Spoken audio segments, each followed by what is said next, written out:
Números de internamentos por dengue causam preocupação. Casos seguem sendo diagnosticados no litoral do Paraná. Acompanhe. O aumento de casos de dengue no litoral do Paraná fez crescer também a demanda e busca por leitos de UTI no principal hospital do litoral paranaense.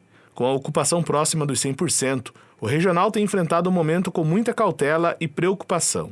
É uma preocupação bastante grande com o agravamento dos casos de dengue, uma sobrecarga nos serviços, né? Em especial no hospital. O hospital ele tem uma capacidade instalada para os atendimentos na região. Com certeza, quando há uma epidemia, como é o caso da dengue, há uma sobrecarga. Todos os serviços, né? Os prontos atendimentos dos municípios, o hospital fica sobrecarregado. E nós passamos um período bem difícil aí com muitos internamentos por dengue, muitos quadros graves por dengue. E o hospital, com certeza, ainda tem pacientes internados por dengue, ainda tem uma busca grande por esses pacientes e pacientes que tiveram um quadro mais grave que permanecem ainda internados, né? Desde o início do período epidemiológico, que começou em agosto de 2022, 211 pacientes já foram internados com a doença no hospital. Atualmente, 14 pessoas estão internadas com dengue na UTI. Ele tem uma capacidade instalada e, eventualmente, quando o hospital regional, principalmente nos casos de dengue, o hospital não consegue absorver, esses pacientes vão para outros hospitais da região. Os internamentos eles são direcionados pela central de leitos. Então, caso não tenha vaga no hospital, as pessoas são direcionadas para outros municípios, via central de leitos, em geral na região metropolitana de Curitiba. O paciente infectado pelo vírus da dengue precisa ficar atento aos sintomas, principalmente sobre a sua gravidade, que pode levar a óbito. O interessante é a gente pontuar quais são os sinais de alarme para as pessoas terem em mente. O primeiro deles é a questão do sangramento. Sangramento na região da gengiva, sangramento na urina, sangramento nas fezes já é um sinal de alarme. A outra questão é o retorno da febre depois que ela melhora. E a terceira situação são os sintomas de vômito, de desidratação ou até mesmo de desmaio em casa. E a quarta situação são aqueles pacientes de risco, Diogo. Pacientes de risco, quais são eles? Os pacientes idosos acima de 60 anos, as crianças com menos de 6 anos de idade, as gestantes, as nutrizes e aqueles pacientes que têm algum tipo de doença, de comorbidade, como problema cardíaco, problema renal ou problema hepático.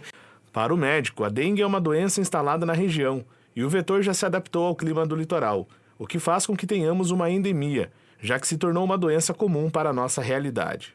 O que a gente tem que pontuar para o pessoal que está nos assistindo agora é que realmente a dengue já não é mais uma epidemia, mas uma endemia na cidade de Paranaguá.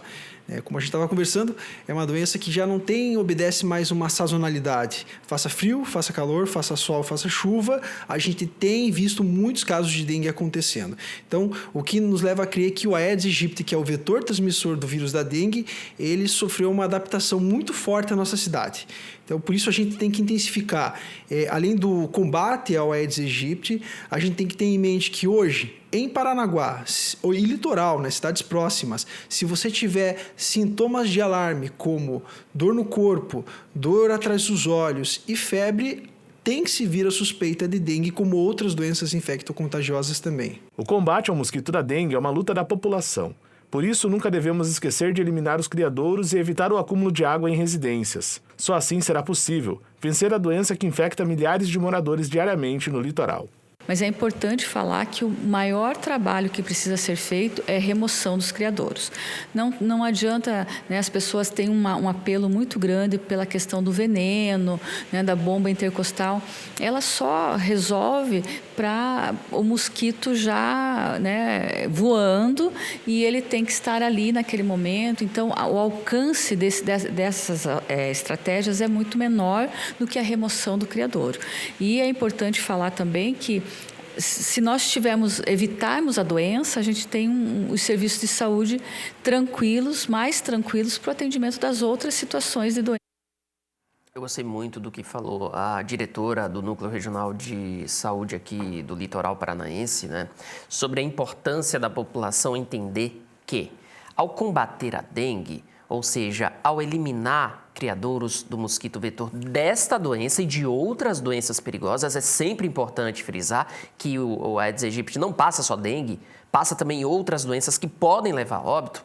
Ao combater a proliferação desse mosquito, você também está auxiliando o sistema público de saúde. Aliás, o público e o particular. Você está auxiliando o hospital que você pode precisar, a unidade de saúde que pode te atender, que pode atender o seu vizinho. Porque quando a gente não cuida do nosso quintal, mais pessoas são contaminadas pela dengue, mais pessoas precisam de atendimento médico especializado, mais pessoas vão ocupar leitos em hospitais. Então, fazer a sua parte é o mínimo de responsabilidade social que você tem. É sua obrigação. Mais do que chegar numa rede social, mais do que chegar na rua e ficar cobrando bomba costeira, ficar cobrando fumacê, ficar cobrando investimentos, você deve fazer a sua parte. Claro que devemos também cobrar das autoridades, devemos cobrar dos governantes medidas, principalmente educacionais, para conscientizar a população da importância de evitar focos de proliferação do mosquito. Isso é óbvio. Mas cada um precisa se responsabilizar pela sua parte. Você já conferiu o seu quintal? Você já conferiu a sua casa? Você já se deu o trabalho de afastar um pouquinho a geladeira e olhar se a sua geladeira tem aquele recipiente que acumula água? Ou já conferiu o potinho onde você deixa a água do seu animal de estimação? Então fique atento. Faça a sua parte. É o mínimo como uma pessoa que vive no litoral paranaense, uma área muito afetada pela dengue, que você deve fazer. O mínimo é conferir a sua casa, é conferir o seu quintal. E aí, se você estiver passando pela rua, você vê algum objeto que possa acumular água, recolha.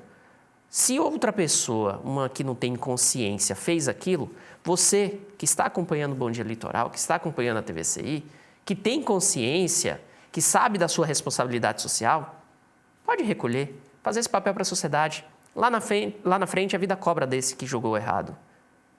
Mas você fez o bem. Você se tornou um herói. Pode salvar vidas. Então faça isso.